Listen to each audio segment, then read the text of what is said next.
Welcome to this Tutor to You Sociology topic video looking at theories of crime and deviance, examining the work of Stuart Hall. Stuart Hall was one of the founding members of the Birmingham School of Cultural Studies and was influential in the development of cultural studies, and is often cited for his work on crime and also on the representation of minority groups within the media. In particular, his work Policing the Crisis examined the role of the media in representing minority groups during the crisis of hegemony in the UK in the 1970s. Hall et al. Applied Marxist ideas of structural inequality and interactionist ideas of moral panics and folk devils to the creation and reporting of the moral panic over black criminality during this period, and how this led to an increase in the representation of minority groups in crime statistics. Hall was writing at a time of great social turmoil in the UK and globally. The 1970s saw many challenges to the established order of society. The post-war consensus of developing Britain had ended, and with it came high unemployment and several economic crises. There was a growth of trade union activity in response, and increasing industrial action, whilst activism against inequalities in gender, race and sexuality was seen as being problematic for the established order of society. Further conflicts at home and abroad, including the height of the conflict in Northern Ireland with the Bloody Sunday massacre and the rising power of the OPEC oil nations to dictate oil prices, saw rolling blackouts and rises in the price of petrol in the UK.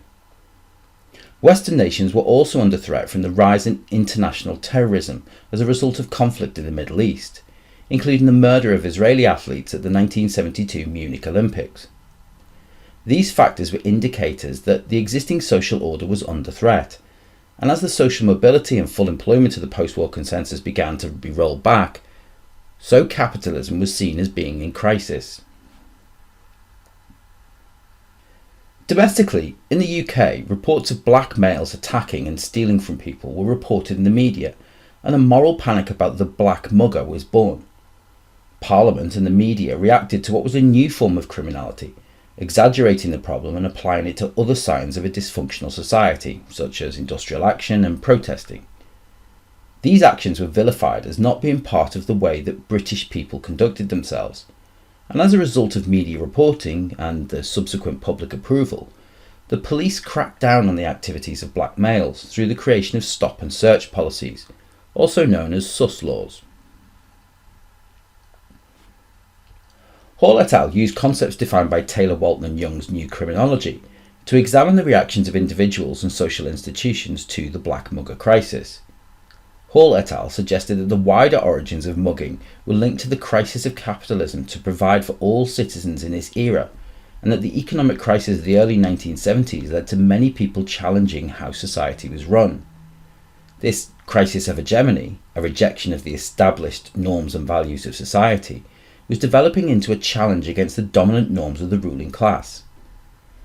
This was particularly displayed in the actions of those marginalised in society: minority groups, the working class, and women.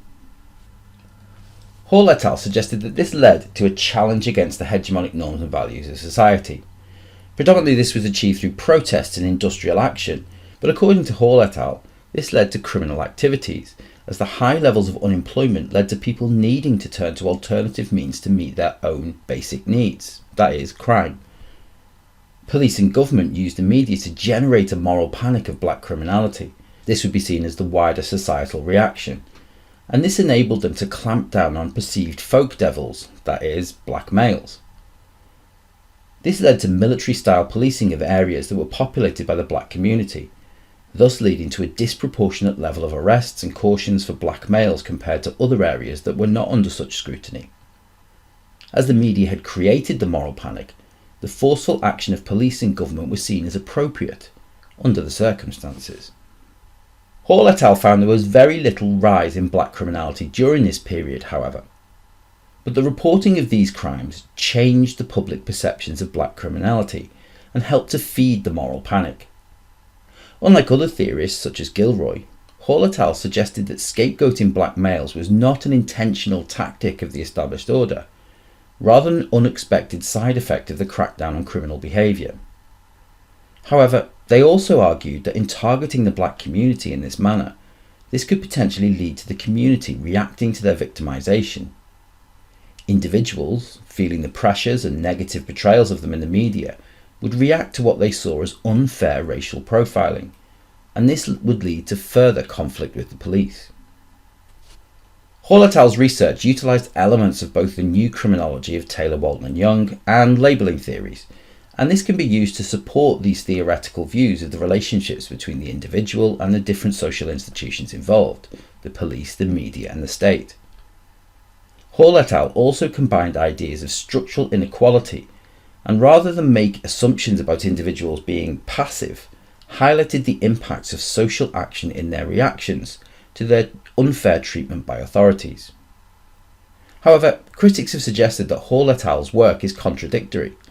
On one hand, they suggest that criminality did not rise, whilst on the other they explain reactions to the style of policing as increasing criminality amongst the black community, particularly amongst those that witnessed stop and search policing.